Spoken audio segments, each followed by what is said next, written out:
I knew Wiggly for about a year. He was on our academy team, and he was always like the alpha jungler, whereas like he kind of just takes everything. And then he joined our team, and he wasn't like that at all. He was actually really selfless and willing to listen to anything. He would, give up his whole game just for one lane. And obviously that didn't work out too well, but yeah, it's just different. I think he's just a player that's really open-minded and really willing to, kind of adapt with whatever he has. Welcome back to the LCS. We're rolling right into our next clash, and it's FlyQuest versus Counter Logic Gaming. We'll keep things moving by looking at the players taking to the stage. Selecting the blue side is going to be FlyQuest. Their top laner Viper, Centauran in the jungle, Pobelter in mid, Wild Turtle in the bot lane, alongside support with Deed, with coaches Invert and Kong. And facing them on the red side, it is Counter Logic Gaming at 7 and 5. We got Ruin in the top lane, Wiggly in the jungle, Power of Evil or PoE in the mid lane, Stixxay with Biofrost in bot lane, and then Weldon and Irene as the coaches. So after experiencing an exceptional high 2 weeks ago, CLG were immediately grounded after their first 0-2 week of the summer split. And as luck would have it, they found 7 wins, and suddenly it started to fall apart. CLG fans know about the curse of 7 and 11. 3 splits in a row. They keep finding 7 wins, and they lose 11. They're on 7 wins, and the last 2 more, Jat. What's going to happen? Well, they could absolutely lose every game from here on out. Yep.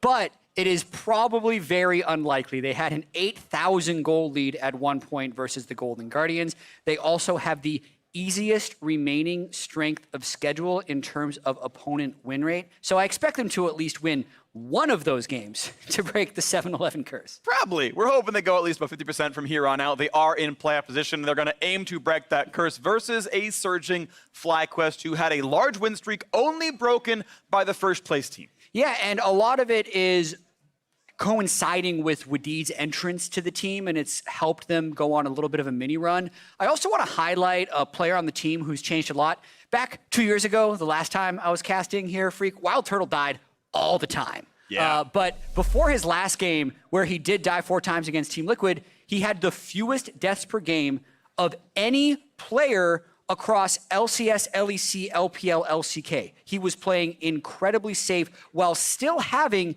an amazing damage share in regards to FlyQuest. And that's really hard to do as well on a marksman who often is a team-dependent position. So I think that should be praised for Wild Turtle, as he's actually quietly having an exceptional split, even though the record may not reflect it. A great player. It's always really fun to see like super veteran talent still put in really good performances, even when they're not on super teams, that they're still up to this level. Wild Turtle, a player I absolutely adore. I think he's a great player, and he's going to keep trying to showcase greatness, as their slogan says on the shirts. As we get into Champion Select here, FlyQuest 4 and 8, still on the outside of playoffs, but they can still make the surge. Golden Guardians just recently lost 100 Thieves as well. Their toughest competition are falling down as well, but CLG sitting pretty comfortably in 4th right now, have a better working room, and we're going to see if they can pick up another win here. Yeah, it'd be interesting to see if CLG tries any funny business in this draft phase. The last time they played, we actually got to see Ruin play mid lane Renekton, while PoE went top lane on Victor, and they were able to win that game. But that also was a Aurelia counter pick, and Pobelter will not be playing that since they themselves abandoned. That's going to be gone away. Lots of physical damage. Top laners removed out. Or there's a chance that Riven shows up for FlyQuest here, but blue side makes it a little bit harder to counterpick for the top lane. CLG has to show early for Ruin here. Support ban in Yuumi. Karma's still available right now. We'll see if that's the last final ban, but Karma basically 100% pick and ban rate across pro play this patch. And it will be Riven away, so Karma I expect to see very early and often in this draft. Big time respect bans coming out from these guys with a lot of high presence stuff not getting banned early on. Karma would be the most likely to be picked since you can flex it around or play its support. Also want to point out a weird quirk about pro play in terms of inertia. So back in patch 9.11, Karma was at about 50% flat win rate and 10% pro presence. Presence refers to the percentage of games the champion is picked and banned in. Thought, okay, maybe this champion could use some love. Admittedly, got overbuffed. It was a 10% slow increase on Q, a 10 mana reduction on E, and the big line was the 1 second added duration on the E movement speed. Yep. Okay? Immediately, Karma goes up to 100%. Makes sense. The win rate went up 4%, right? Up to 54 in solo queue. The move speed was reverted. And the other buffs didn't do anything. Like, the whole 4% went away. The win rate's back to 50. However, because the pro teams have thought about where Karma should fit in draft, kind of realized that she is so good in either a solo lane or a support, knows she's flexible. She's just like stuck in pro now at 80 or 90% because she's still good and had been for a while. The teams just hadn't realized. So now if the balance team does their jobs and gets Karma at a 100% pick ban rate, she'll be weaker than she was before and still 50% pro. It'll be great. And by the way, Karma's going to be a top lane in this game as we have Xayah and Rakan already locked in here for FlyQuest for the Wild Turtle Medivh combo. Very high prize bot lane. They're going to be up against Lux Sivir, a combo we see a fair bit as well, and Karma is going to be the most annoying top laner in the game, or mid laner, you never know. Yep, very flexible. We'll get to see what CLG ends up trying to put against it. You may or may not be able to know where Karma is going depending on the final 2 picks from FlyQuest, but a lot of stuff still open depending on how late game these guys want to go. Azir Corki, Kiana is something that PoE has been putting a lot of games into in solo queue, so you never know. And you can see that they're still not sure where that Karma is going. It could be a top laner, so the Azir ban comes through. My bet is just kind of guessing at top lane. Just I feel like I see so many Shakara's tweets about how Tank Karma is the best champion, and so it just colors my opinion forever. Basically, this is how that works for me. Tank Karma, one trick, basically. Great player. Formerly known as Kalebot, and a statistician in his own right. So Diana also banned away, so another team that has been putting time toward the Scorn of the Moon, and she's going to be off the table here for this one as well. Admittedly, stronger in this patch. They've been giving a lot of advice towards 6A's. He's the next one. Actually, no, it's now Biofrost's turn to ban as we go to the 5th player. Yeah, and a lot of times this second phase of bans just kind of go to non-essential champions. That is not the case with Sejuani, who's super high. Oh, you thought it was 6A or 6A PoE mixed up? They do have like identical haircuts. They look very similar, to be fair. Oh, well. It happens. It happens. Yeah. Quick pop quiz. Okay, that's 6A now. Kiana ban too? Come on, guys. Man, we never get to see the Kiana. Oh, well, unlucky there. Keanu Reeves coaching here for Counter Logic Gaming, as now it's time for them to pick their final champion, the perennial 6A Warwick Hover. Breathtaking as always, as a couple few mid laners bans come through. Teemo, I think, is unlikely to be the Karma counter pick, but you never know. Yeah, that's the thing. You don't really know what the Karma counter pick would be. Most of the times you're just trying to outscale it, but so many games are getting decided in the early and mid game. Ryze could potentially do it if Karma ever wants to get into tether range. You're in root range for Ryze. We see a lot less Ryze though, because now you have to actually land a spell flux in order for your W to root. And this will be my first time casting the 7th rework of Ryze, so finally get to keep up with the rest of the world. We've seen it in LPL a couple of times. Low presence mid laner, but cool to see him out once in a while. Buffs pending in 9.14 as well. And Corki going to be locked in as the very highly prized mid laner after the Azir ban. And now it's FlyQuest, who, of course, were going to have their top lane be Karma after all. Need a jungler for Santorin, and Rek'Sai's been by far his most played champion. Yeah, just like a generic team composition here, even though other junglers are prioritizing Jarvan and Sejuani more, the fact the Sejuani ban comes through doesn't bother Santorin one bit. As you mentioned, it is 5 Rek'Sai picks so far this split with 3 wins on them. So 75% of their team's wins have come with Rek'Sai. Santorin's totally fine picking that. Number 6 here as he comes through into this one, and now it's time for the final counter pick, hovering Arya for a long time. Puts on Cassiopeia, so one of them's a top laner.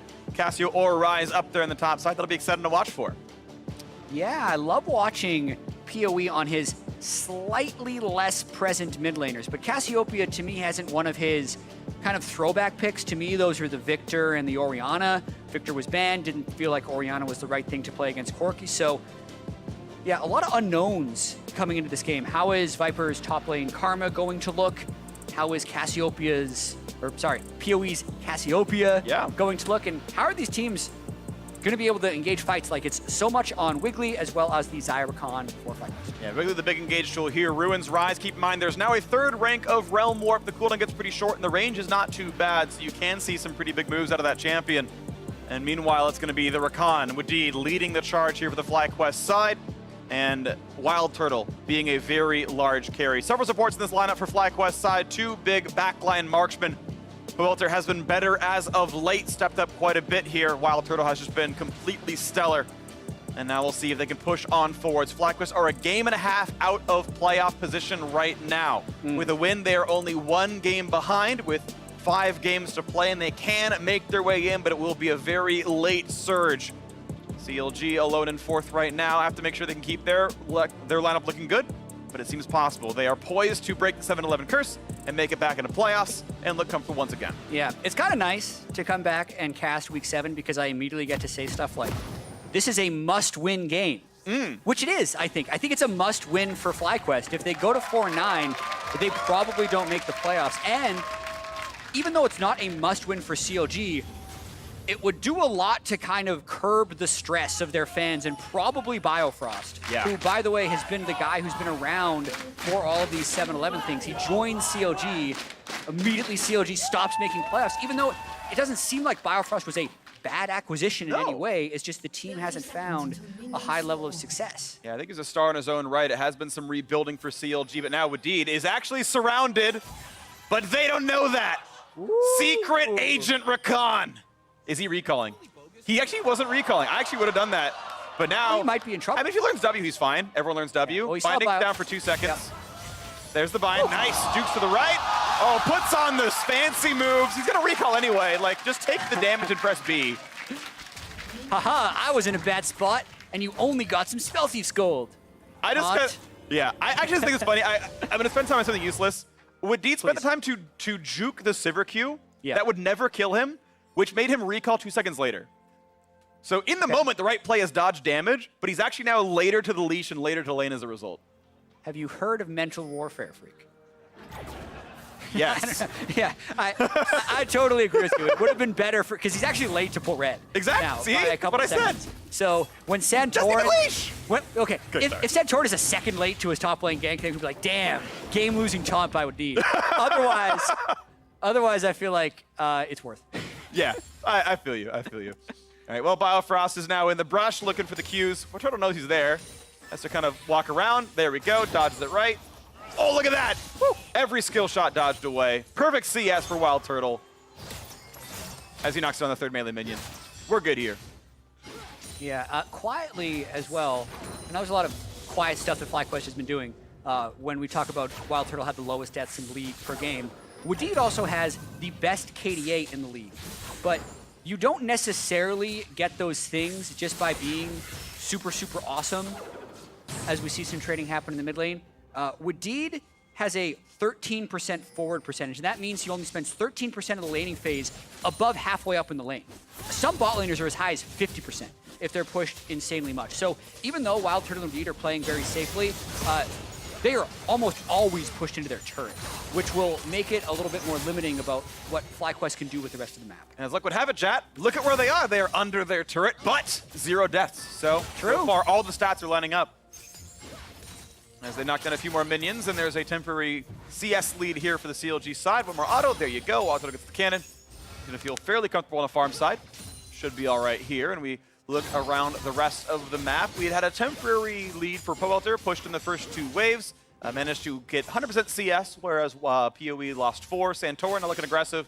They're going to see that, okay, the Raptors are gone. Wiggly just threw that one away. Not going to find something to steal there, but it also means that Wiggly is a full camp ahead, as this is going to be answered by the Scuttle Crab going down to Santorin. Similar one on the other side of the map, going to be answered by Wiggly.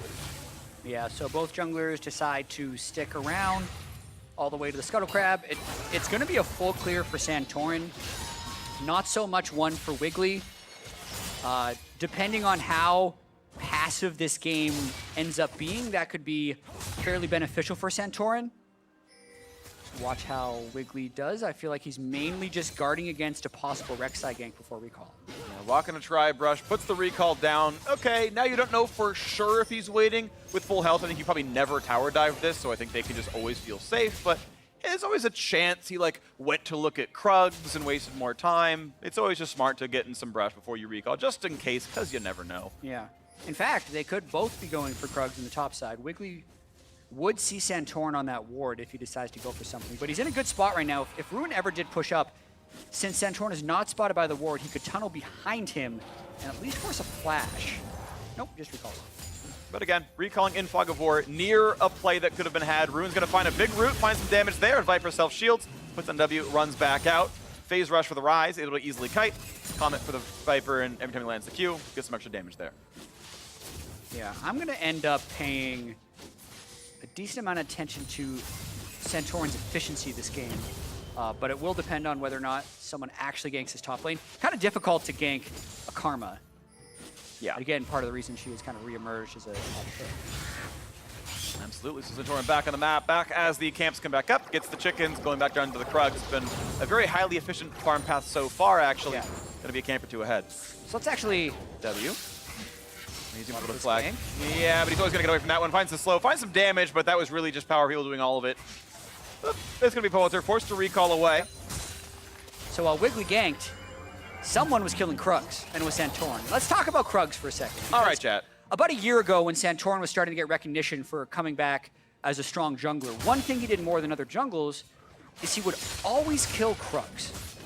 And it's because Santorin did the research and saw that Krugs are worth double the experience of any other camp. So if you do nothing but clear Krugs compared to other camps, you will level much faster than anyone else. So even though it's a difficult place to get on the map, Santorin goes there more than anyone else. And now he goes topside. That was really nice. He flashes to break the root, gets back into the roam, warp, stays alive. It's a very long cooldown, but does dodge that gank. Yeah, so that will make the return gank comically easy if they have a numbers advantage. So very good dodge, because he may have actually died there if he gets his realm warp interrupted, but ends up burning a splash. And CLG will use that pressure created to try and take Drake. Now Santorin, yeah, only sees top side, so with no vision at all, it's going to be an easy pickup there. CLG pushing up to this side of the map. They have not recalled yet on Stixa. He's still got an empty mana bar, but he's not even going to help him to take Drake down. He's just going to recall, buy an item, and then TP back in a lane. But this, not even the smite. Wiggly was so confident they had the vision that they simply walked into that one, auto-protected down, and a 6.5-minute Ocean Drake does wonders for a laning phase. Absolutely, that is the best Drake to get early, especially on stuff like Cassiopeia and Sivir, the champions that, in order to get the wave priority, have to kind of deplete their mana pool. The Essence Reaver first you often see on Sivir, the tears you see on Cassiopeia, it lowers the blue buff dependency on the mid lane. Really, actually, a high cost flash burn. If you think about the macro level, they burned the Flash of Rise in order to give up the Ocean Drake. So I think COD is going to be very happy about taking that trade. Yeah, ultimately really good for them. We'll just see if the top lane gets punished a lot more. And of course, it's a bit harder for Karma to be the hard carry that, you know, a Fed Riven could be one-shotting people on the back line, but Karma could certainly exert her will on a game, so we'll keep tracking that over the course of time. Ruin is stacking his tier. Viper is getting some extra ability power early on for wave clear and his eventual item completions. 600 gold lead for FlyQuest, though, from farming. You can see farm leads in pretty much every single lane, at least to small degrees here. Yeah. Early game going pretty low action, but we'll see the Warrior Rek'Sai come in and probably try and make something happen at level 6. It will be interesting to see how FlyQuest functions with Viper on Karma, right? Rather than on Riven or Kennen or Aurelia or something that can dive in and go and make that big play. Really kind of just has to play in the mid line, while Santorin would go for the engages, Pobelter and Wild Turtle put out the damage, and Viper just kind of sits in between trying to assist in any way possible. One thing I want to point out is Biofrost trades in and finally gets some extra gold. He is not earning money on this frosting. Despite the fact that CLG have been pushing in FlyQuest a lot, Biofrost is about a third of the money on a support item. Well, okay, now half because he just earned 40, but a second ago it was 1/3 the gold that Wadid had earned. So he's not even halfway to his quest right now, Biofrost. Wadid's almost done with it. And there's a lot of games I see of Lux support and pro play where they probably just should have gone coin to get their Sightstone online. Right, you'd think you'd be able to get a lot of the procs off early, but your mana costs end up being pretty high if you're using your E just to get like 20 gold or something. Yeah. But and you have to really respect the con. I'm actually just kind of impressed how much gold Wadid has at a coin. You give up some combat effectiveness for that item, but tons of generation coming in for the con. 300 gold difference, about what you expect right there. Is push comes through, Wiggly knocks down a Scuttle Crab, and we still sit at this 500 gold difference, half of which is the support matchup in a 0-kill lane right now. Ocean Drake, of course, still relevant. Biofrost much more easily able to spam. Same for Stixa here, who's going to feel really, really comfortable throughout this. 5 minutes till plates drop. I believe none have fallen so far. 15 for each team still, but this one taking some damage. Santorin now looking at the top side. Keep in mind, Ruin is without escape tools. Now the ult is back up, but a knockup or a root will turn that off. I don't know if FlyQuest has enough damage to burst through Ruin if they tried an actual turret dive. So Santorin's hoping that Ruin steps out a little bit far, because then Viper would simply just have to land a W on him, and you know, complete the route. Sometimes you can flash for it, but here comes Santorin. Now, there's the smite, there's the flash route, no flash away. This is going to be a lot of damage, and First Blood does come through. A nice gank in for Santorin. Viper's flash becomes a kill. Yeah, that was really good timing by Santorin. We talked about how easy the return gank was going to be without flash. Ruin nearly has it back up, and sometimes you don't necessarily expect that far back in your own lane if your Ruin is going to be, hey, I need jungle support if I want to go up here. But he actually did. He was either going to get denied CS or die. And if you watch this, the wave was going to push against him. He's hoping to get up there to cast a few spells and shove it into turret. That's why he's going right there. Gets his spell flux out, and he's like, ah, crap. I'm dead. Because Santorin is clearly there. And he knew that fellow's still a little greedy for Ruin. I feel like that was super avoidable gank, and just tunnel smite range means it was enough to knock him down, and that's First Blood in the game. It puts FlyQuest now 1,000 gold ahead. And top lane is the locus of power here. 17 CS lead plus 400 for the First Blood. Viper's going to feel very comfortable here. No turret plate just yet, but that's going to be pretty soon after. Yeah, Ruin needs to make sure he doesn't get camped by the Karma here. Don't want to let Viper snowball ahead, but specifically, FlyQuest is kind of just waiting for Corki and Xayah to come online with 1 or 2 items before really forcing much. So it's a pretty prescriptive early game for Santorin. Play around the Karma against the lower mobility Rise, try and get a few kills, and then we won't fall behind in the AD carry lanes, and then maybe they can take it to late game team fights. Now CLG, of course, playing more around the bottom side. That second Ocean Drake has spawned up, and they still have push priority down here. Still better items on their Marksman and Stixxay, so with the Scuttle probably available, with a lot of burst damage coming through from Biofrost, another bind, he's landed on the Wild Turtle.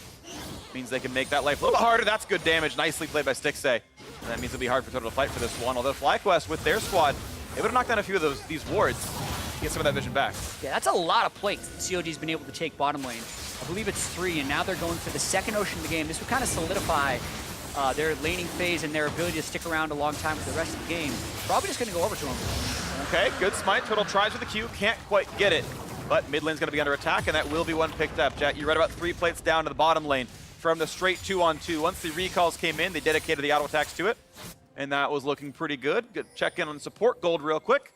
649 to 404. So vision ward's still not spotted yet, but eventually they'll come up. Finally able to hit the turret a couple of times towards that one. Stixxay should have the money for Essence Reaper, and does. Whenever the recall comes through, that'll be comfortable.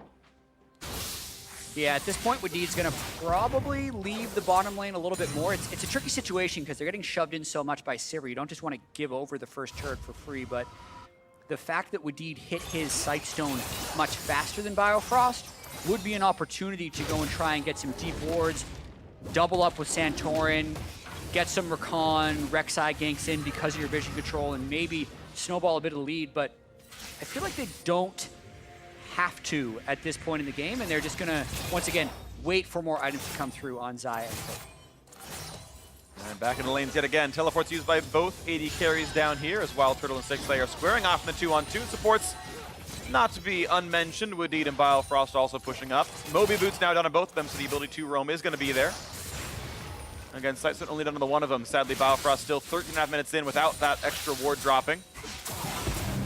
Once again, we look at the mid lane, and Santorin and Wiggly are around. He shoves in the wave. They're going to knock down this ward. And let Pee-wee walk up to the top side, but there's another ward he's going to walk through here. Yeah, I wonder if Santorin goes for something here. They could have priority off the mid lane, but for the most part, just playing defense. Thinking about what Wiggly wants to do, it's really tough for him since they're not getting enough harass to dive bottom side. And he's got to be respectful of Karma everywhere Viper goes, so doesn't want to over-engage somewhere and then just get his damage shielded off. That's hit by Biofrost, but Walter hugging to the correct side of the lane. Feels comfortable enough. Herald not yet taken. Plates are down. CLG pretty comfortable, I feel like, how their early game went. 800 gold difference, not terrible. Double Ocean Drake, I think, more than makes up for that gold difference. Essence Reaver is done. Archangel Staff fully stacked. And Luden's Echo done here for Viper. Is going to feel comfortable as well. That's going to feel pretty nice. Only 2 CS, though, separates those top laners, and they've been able to keep getting the minion kills. Yeah, Ruin actually CSing very well. The attention that Santorin spent up there while it did grant First Blood, the advantages basically ended there. And since FlyQuest has kind of just opted to give up those early Ocean Drakes, that's also allowed Ruin to heal up if Karma ever does land harass. And I think it's all about what'll happen with this bot side turret. There's the ult. They're going to find the spell shield onto the charm and run away enough, plus the flash to not be knocked up at this turret now. Dangerously low. They're going to find a flow towards Wild Turtle. Ults into the air, but he's got to watch out. The flash bind at a 2! That was beautiful, Biofrost. They get the kill picked up down. He's got to be careful. Ruin trying to get in range. Flash gets the root, gets some damage output, but it's face tanking. It's Santorin who blocks the Q. They go back for him. The shield's not going to be enough. They might trade him back. No, gets back into the tunnel. And Santorin makes a huge play. But in the mid side, a tower dive goes through for Wiggly, and another kill's answered. CLG overall 2-1. And I don't think the action's necessarily done. They're pinging on to Viper to try and stop him from going up there. Action just absolutely explodes around that first turret for CLG, but kills traded back and forth on both sides. That was so sick by Biofrost, though. It wasn't flashing a Q at him, it was flashed a Q both people. And gets an extra summoner spell for his efforts. That was really, really nice. They did get that first kill anyway. And wow, so that turns things around quite a bit. CLG, of course, got first turret down to the bottom lane. They swing the gold back into their favor, up 1,000. Yeah, Wild Turtle now above his deaths per game average, unfortunately, after this game, as teams able to actually crack that turret and go for dive. We're going to watch the mid lane dive that we didn't catch on camera while so much action was bottom lane. Wiggly knows there's a fight happening bot lane. Pulled out there, doesn't expect it at all. Beautiful timing to interrupt the W, and then also great miasma by Power of Evil to slow his retreat. Now we get to watch this Biofrost play you alluded to. Stixxay, spell shield flash, doesn't get caught. Here comes the teleport. Now it's time to all in. They know they can kill the turret and probably go for a kill. And watch Biofrost. The angle gets both with the root, both with the ultimate. Doesn't turn into a deed kill, but was still pretty sweet. Yeah, it meant that the flash forward, but Santorin body blocks that Q right there. Ruin is in tower aggro. And of course, the shield's not going to be enough. And then saving the tunnel so that Santorin can get right back out. Makes a really big play there. Ruin's so close to getting what he wanted there. Yeah, the shield return, which is such higher value than the first shield from Lux, couldn't quite make it back there to save Ruin. We're going to have to watch for that actually in later game fights, how many clutch Lux shields the team is able to hit, because that's the true power of this Lux support, other than being able to scout wards from range with E, which gives a range support the same type of kind of face checking ability that other melee supports have. Sometimes even better because you don't have to physically go there, but in comparison to other range supports, you just kind of blow up when trying to play the vision support game. It doesn't happen to Lux. Well, double tier game right here for the CLG side as the package comes through, but doesn't find anything too great just yet. Would you top CLT looking for the play in? Cannot find the target, so ulti down, traded back by Sivir. Package also done is essentially Corki's ultimate. Everything else is a low cooldown. Well, the Cloud Drake is still CLG's to control. The gold lead, the bot lane priority, all of it works together, and they're gonna grab this Cloud Drake here. Miyazu ticks down from 3 HP, and that is another Drake picked up. CLG up in gold and neutral objectives. They gotta be feeling pretty happy about how things are going, all things considered. First turret down, 3 Drakes in the bag. They still have Wiggly to create late game initiations. They'll have to worry a little bit about the Zyricon or the total scaling that could potentially come out from Corki Xayah, but the Karma hasn't run over the game. They didn't lose early turrets, and mostly it's just the objective control. CLG so far breaking lots of curses in this split. The TSM loss streak and the 7-11, which seems to be going their way this time around. Only 1,300 gold difference, but it still feels like they have been the stronger team. They're double tier squad, and they've stacked both of them into full Seraphs now. Yeah, somehow I'd already forgotten about that. Yeah. CLG went over TSM. Like 2 weeks ago. It's insane. They hadn't beaten them since the spring finals, right? Spring finals when they went to MSI. Sheesh. Brutal. Anyway, they did. And now they have a chance to put themselves in a pole position of playoffs. That would be so meaningful for this team that is switched out Darshan, their longtime top lane jungle. Ruin has really come in and played exceptionally here in the LCS. This game, he does have the 0-2 start, but it's all about getting those items coming together. Ryze, actually, this new Ryze, I feel like has a much weaker laning phase than the old one, but still a very powerful late game. So he's gone for the Seraphs, really powered up there. Actually skipped Roa to get more spell pen here, having to go Merc Treads for the CC duration. But if this game does stretch, since you can reset your spell flux so easily, since it just auto-populates through the minion wave now. Yeah. You can very quickly get off large amounts of AoE in teamfights if you get to a lot of items. I'm going to try for that one here as CLG's pushing forward to the top side. They're going to knock down yet another turret. Going to be 2-0 in that regard here. As it's Pobelter sitting basically in his base clearing wave that was shoved a little while ago, coming out now. And Logic Gaming continue to play quite well in this mid game. 2,000 gold up. Stixxay catch the mid lane wave without any issues. And we have the items continuing to stack up. Some flat pen for Ruin, going towards Leandries here for Power of Evil. So far, life's good for CLG players. That actually, haven't checked his skill order. The Leandries Cassiopeia build was something that popped up early on in the split in Korea where you would actually max W with Leandries.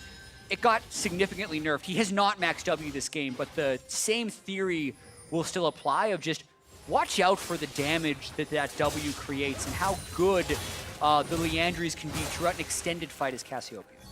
Definitely high AP scaling of the champion as well, so you can also go for those sort of heavy death cap builds and really put out absurd damage in a team fight. Move speed, of course, nice as well. Synergy with the Sivir. She has no blashes. Blashes, yep. Blinks or dashes to speak of. Ah, new word. Speak words appropriately. Move block, the term we've used before.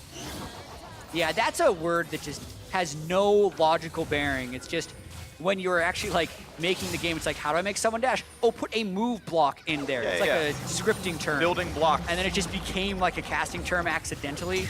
And no, it's the vernacular. It's a dash or a blink. Yeah. But move block is still understood by a lot of people. Yeah, it makes enough sense by itself. Yeah, although throughout time, like it used to be that like any move block would like not cancel out other move blocks, but now there's all these like special case spells where there's these little mini knockups in between things, so you can interrupt people out of dashes more frequently. So you really got to know your stuff. This is a very, very complicated game. It is. A lot of nuance in this one. It is a 10-year-old game at this point. Coming up on that anniversary pretty soon, and Logic Gaming pushing forward here as the wave's going to be cleared yet again. Stixxay knocks it down. And this is a turret who's under a lot of pressure, and there's no FlyQuest defense, so CLG now 4-0 in turrets. They keep finding more to do. They are getting farther and farther ahead, and FlyQuest have yet to find their way in at all, their engaged champion being essentially just the Wadid Rakan. Yeah, and that's not great when you're trying to go through Sivir ult with Spell Shield, Lux Roots that can stop you from jumping in. It's going to get harder and harder for them because one kind of missed move. He turns around in time to stay alive, still burning. He'll just barely live, but that is a low health bar, under 100. Nearly solo kill by Power of Evil. The Rakan quickness nurse almost cost him there. You can't use your flash for half a second after activating your R, and he'd activated his R and was just trying to run away, even though the miasma slow was still ticking on him, so narrowly gets away. Just really survives. Now there's a route towards Pobelter, and Balfrost's going to put in some damage, but has to stay a little bit safe. Have the shock on, full HP, no problem there. Drake is alive. CLG's fourth it would be, as Yoda would say, and now we're into this fight. As the ward comes up in FlyQuest side, now is the time we take our stand. This is the battle we want to look at here. Teleport's coming in now, 3,000 health on the Drake, as quickly walks into the pit now as well. Looking for the engage. Stixxay isolated from the squad, though. Bolter has the package. It's going to be picked up right there. 1-0 and the kill on the Wiggly. This is a good start for FlyQuest. Bolter staying safe as well. He burns down some of the squad. Here comes Realm Warp. Ruin wants in, trying to find the opening on Pobelter and does not find the kill. So look at that. It's FlyQuest grabbing the Drake and a kill onto Wiggly, finally showing signs of life. The first Infernal is the first Drake they go for, and I think a bit of a lack of decisiveness for CLG there, where they could have ran into the pit. Since FlyQuest has had a hard time engaging, really, why not just start up the Drake? As we saw CLG running towards Baron, we may have to go out of the replay because they're starting that up right now, but Wiggly doesn't quite get this Infernal Drake steal, goes to Santorin, he dies anyway, and on my side screen, don't worry about it, CLG backed up anyway. They hit it, walked away, a little bit too dangerous there, and we have ourselves back to a more neutral state as the red buff should go over. There you go, picked up the Stixxay, easy wave for PoE, and yeah, just that team was a bit split up. Pobelter had kind of put himself on the side, which threatened Stixxay enough that he didn't want to go in, and it was just FlyQuest with good enough positioning. The package picked up in time for that Drake attempt that it really did mean a lot there. Still, though, FlyQuest have a lot of work cut out for them to make this comeback happen. Viper's going for more supportive build. You can see Athene's picked up now. Lots of MR with the Merc Transpose Athene's there. Means he's quite good against everyone but Sivir. Yeah, Athene's is just so good on Karma. Yeah. Since it'll re-stack itself based on the damage you deal and his shields apply so freely. Yeah, you're taking a small damage hit, but I feel like if you don't have Athene's in your soul lane Karma build, you're probably doing something wrong. Might be. So he's doing stuff right. Yeah. And of course, it's double marksman comp, right? You have Poelter on 2 items. You have Wild Turtle on the same high attack damage builds here. They're going to feel very comfortable, and just being supported is going to feel pretty nice. Another bind's going to land. Decent damage, but it's never enough to kill. Just on a half HP. Of course, the Fiend's in there for Biofrost as well. Stacked up by the combo he put through. Can heal his teammates when needed. Yeah, the only time Athene's isn't a good item for support Lux would be in situations where you're against a single point of cleansable engage. In those cases, I really like the Mikhails. We actually got to see that earlier today, even though it was a losing effort on support Lux against Sejuani. But this game, since it's actually really hard to appropriately Mikhails a recon engage because there's multiple points of CC that come through and you can only clear one of them before the next one applies, Athene's is the right choice for Biofrost. Yeah, you get basically, I think it's like a 0.3 second window before the knockup happens. And yeah. Yes, technically that can be useful, but oftentimes your teammates will just grab QSS and QSS flash out, and it's just not as required. In 6A's case, they'll just spell shield the one and it won't matter anyway. Yep. So reasonably safe regardless. Once again, back to the mid lane is Wild Turtle pushing. He is the one getting a little bit more farm this game. 280 CS, the highest on his team. 6A in a similar boat, pressed the 300 mark. And only 200 away from the silver win condition. As he's crested 3 items now himself as the Rapid Fire Cannon in, which makes it very easy to put auto attacks in. And through their laning phase lead and everything else, he is about 1,200 gold ahead of his opposite member. So always going to be a half item ahead of Wild Turtle this game. Yeah, CLG will, even though they're in a good position, probably be a little bit nervous and need to prove that they can close out a game here. They would have broken that 7-win curse last week if they would have closed out their 6,000 gold lead they had against Golden Guardians. Here they have a much smaller gold lead, but they do have the 3 Drakes, and they're just stacking up that Sivir. 350 gold bounty accrued just because his CS is so much higher than the game average. 6A getting quite confident. Putting the items to work. He even sold his Doran's Blade from earlier. Feeling comfortable here as slowly items will stack up on the other side. Wild Turtle, though, will maybe never quite match Sivir's damage output, but it depends on positioning. If you're spread out enough, the Ricochet doesn't do anything, then you lose a lot of Sivir's sort of top-end damage. We'll see, though. Either way, it's 2 very big carries on both sides, and in some cases 3. I guess Ryze is actually pretty relevant here, but Power of Evil is farming very well, but so is Poelter on the Corki. Very explosive, these backlines. Yeah, it's interesting because oftentimes when you see a Corki Xayah, we'll call them backlines because of the damage dealers, and a Cassiopeia Sivir, they're bolstered by these tanky front lines. And you pick these high DPS overtime carries because you're going to front-to-back team fight. But we don't really have tanks in this game.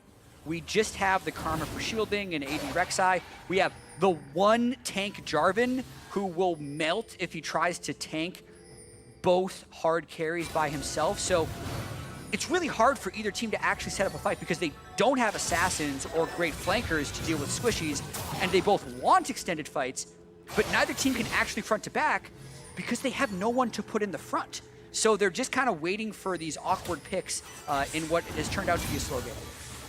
5 kills in 29 minutes so far. And Drakes have died more than really any one of the teams in this game, as CLG once again is looking at their various side lanes. Ruin keeps the split push going. 306, he's got plenty of farm. He's actually a solid 30 above Viper, so catching a lot of minions here. And the early game pressure is not meant nearly as much as he's able to continue to scale up and knock down minions and push the map around. FlyQuest yet to knock down and turret themselves. Drake spawns this one FlyQuest unwilling to fight for. They've only gone for the Infernal Drake. CLG just able to walk it, the rest of them not able to use their smites. This one he will use. Double Cloud, double Ocean. And a third Ocean will come up, which would then be the last Drake before Elder. So no Infernal will happen for CLG, but they could still potentially get a very big Elder if the game comes to that. I do think that the fight we will most likely see will be around Baron. Yeah. Baron will basically act as the pseudo frontline to bring things together and get them to deal DPS, because Very tanky. it seems somewhat unlikely that these teams are going to find Genius engages. Wadid would have to be a miracle worker to somehow sneak through the ward lines that CLG has, and Biofrost would have to be skill shot god to get a good pick of Lux, but then it would have to immediately be followed up on because he's support Lux, so he's really just there for the CC. Well, you'll see him land the bindings. You'll see him go towards a couple more items. Looks like Spooky Ghost is probably next up, as he's got the Ether Wisp here for even more move speed, and Might find something else nice. Yet to find their way in right now, though, is Wild Turtle going to walk up. Has the shield, has the move speed, walks right back down. As we can see, the half-item lead for Stixley still showing up as Rapid Fire Cannon is done for Turtle, plus the Z on the other side. As a Shiv or Phantom Dance or something else will come through, make it even more dangerous. Wiggly not going to find the knockup. Instead, there might be a fight as Roots coming in across the sides, but Viper staying full HP. Yeah, some nice jukes there. I think if any of those CCs had actually landed, that would have been the catalyst for a fight, but all of them swing wide or dodge, depending on how you want to look at it, as Viper sidesteps another buy. More power spikes coming through. Merlanomicon now done for Viper, has some flat pin and healing reduction, which is pretty relevant based on what you're seeing on the opposing team. Lux can definitely do a fair bit of that by stacking up. That's a flash engage. They found everything. They've knocked down one already, but he can only run away. Miasma and everything else, and Turtle not able to press R in time. Now the root over the wall. Ruin wants in for this one. The flash forward. They gotta find one more auto attack and get that kill. Stixley still in the chase. They find another root. They find almost the kill. This is certainly gonna happen. He's gonna go down. 3 quick kills picked up for CLG. And look at the minions. They have them alive right now, depending on how the wave clear would happen. 27-second death timers. They're that minion forward. stays alive, there's a chance they'd push further. It doesn't. I think it's Inhib and back to Baron will be the call for CLG here. Inhib is certainly going to fall. Wiggly's still cheating Maybe forward, not. though. They're Next pulling the next wave's wave now as well, and they're going to wait on Ruin's TP to keep the minion invincible. So here comes the wave clear. They're going to try. It's 10 seconds in the first respawn. They're going to get at least one turret 5v2. They find the root and a kill, and Pobolder's now down as well. Biofrost finding the crowd control. The second turret to drop as well, and Counter Logic Gaming break another curse. Up to 8 wins, still tied for third. And I hope he didn't go to grab coffee as I was talking about the next Elder Dragon and the Baron fight, because CLG literally finds one pick, a Miasma from the Cassiopeia onto Wild Turtle, which stops him from flashing into a Jarvan EQ, and that just ends the game. Because they had been farming so long, the death timers actually ended up being pretty large at 31 minutes. It was a fight in mid lane, and it was enough to end. Beautiful shot calling down the stretch by CLG. Good game, well played. Up to 8-5 is enough to tie TSM at third place here. They're only 1 game behind Cloud9 with a spot for a playoff bye. 1.5 behind Team Liquid. CLG still looking sharp so far in the middle of week 7. Yeah, and I did one caster curse earlier today where I said Haunter's done a great job holding out, and then he died to a gank. Yeah. And I have to apologize to Wild Turtle. I did another one today talking about how he hadn't died. He died 8 times in the first 10 games, and he's died 7 times in the last 2. 7 times in the last 2. So apologies for the caster curse there, but really the curse has been broken for CLG, as you mentioned. Finally getting it to 8 wins. They had the easiest remaining LCS schedule in terms of opponent win rate coming into today. Very important that they could take care of business after their O2 week and find a victory. And on the FlyQuest side, of course, time is starting to run out. 5 games to play, 2 games off of playoffs, I believe, still. So there is a lot of ground to cover, and it's not easy to do. I think they still got plenty of hard opponents in front of them as well. But regardless, it was CLG in control through bot lane mostly. Ruin got ganked a couple of times. Okay, that was nicely played by Viper and Santorin, but bot lane was winning. It turned into 4 out of 5 Drakes. Mid lane went equal, and then the team fights were better. Yeah, and I really do think that if FlyQuest is going to win that game, they had to do more with that Karma pick. They had to go up and kill Ruin a few more times because they weren't going to make that play happen anywhere else. Yep, team fights didn't go their way. No tank and no engage for FlyQuest, but a good win for CLG. Let's send it down to Avali, standing by with CLG's top laner. Thanks, guys. Ruin, congratulations on the win. What a change from last week. You guys were 0-2. What did you learn to help win today? So against GGS last week, we trolled really hard. I think it was really pretty game for us, but we just like running down and throw the game and we lost. So we talked about the last game and we were talking about we have to fix that like mentality in game because we were too much like enjoying the game, like trolling, like you know. So yeah, we changed a little bit, and right now today we more focus on win condition and yeah, stay calm. Yeah. And I want to ask you, because this is the first time we've gotten to talk to you this split, what strengths do you think that you add to CLG?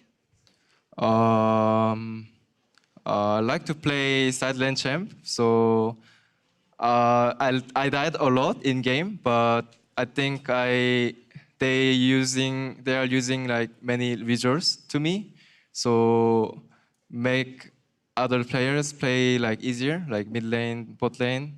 Yeah, that's strengths I think. And what has CLG taught you, or what have you improved upon for yourself while playing with the team? So this year I improved a lot about communication with teammates, because first I was really bad communicating with teammates, but I still need to improve, but I got better every week. So yeah, happy about it. And do you have a player on the team that you connect or communicate well with, both on or in the game and outside of the game? Yeah, I think like I'm really good friends with everyone. So yeah, I love everyone, my teammates. Yeah. That's great. Well, best of luck to you in your games tomorrow. And thank you for taking the time to talk to us. And that's it for us here. So back to the State Farm Analyst Desk. Thank you very much, Avli. Breaking the 7-win curse for CLG, moving to 8 wins on the day. But of course, I want to isolate the first 15 minutes here, because I think that's where the entirety of this game took place. And it's very rare that we actually just look at that and kind of ignore the rest of the game. But this gave us a really good opportunity to kind of understand for CLG their activity, their proactiveness on the map in the early game, as opposed to FlyQuest's more reactive approach. Or inactive approach. Yeah. I guess you can put it that way. For me, the problem I see with FlyQuest is they have the lowest jungle proximity for their top and bot lane. Most of it's spent around mid. And so they don't make a ton of side lane plays. And so even though they got up there and they killed Rune once, it wasn't like this repeated slam that rise and make it so he's useless the rest of the game. And they also didn't protect their bot lane enough. And it doesn't make a lot of sense when Pobelter's playing Azir and Corki so often, when you don't really accomplish a lot, when you have a mid laner that is being assisted by your jungler so much on those champions. You are typically just farming, splitting the lane, not creating a lot of opportunities, and the side lanes present a bigger chance for plays. And I know that we looked a lot at the top lane Karma because it was up against the Rise as well, and there are plenty of chances to go find that Rise with that matchup, right? The second Rise is no flash, you flash and tether, it's pretty straightforward, and they did pick up first blood, but no repeat ganks, no non-stop, just killed the Rise. A number of those early game stats that you saw up on your screen there, FlyQuest indexes in the bottom 3 teams in all of those categories. Now, on the flip side, when we look at CLG and what's working for them this split,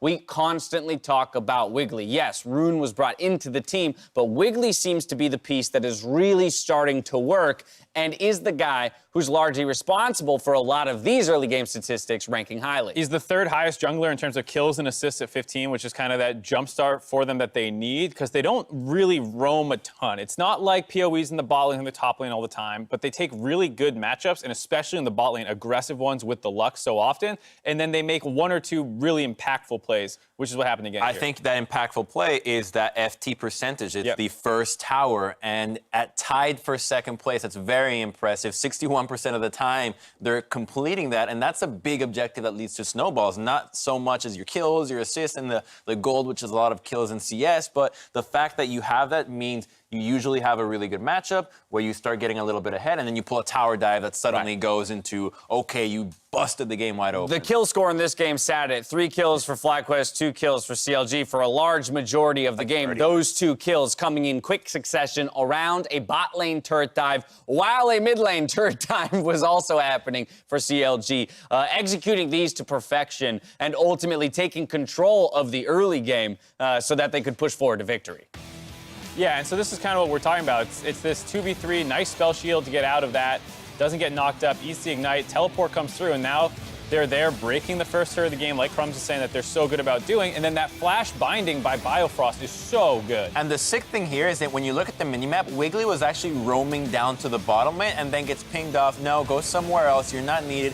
Goes to mid lane and then pulls off a successful tower dive there as well. So the fact that that happened all while Viper has teleport. So FlyQuest is not doing a lot to try to help these lanes out. They're really just losing across the map without gaining anything in return. And it's that lack of proactivity that they have, and then even lack of reactivity because they didn't do anything about it. Santorin did get the grab back kill there in the bot lane with a slick little play on the Rex side, but again, to your point, that is a small thing taken back after losing a turret and multiple kills. Yeah, and we wanted to look for another replay to like talk about this game, but then the next time there was a replay-worthy moment, it was just some picks in the mid lane. They ended off of it. It was like, shocking how fast the game ended. 3 kills to 2.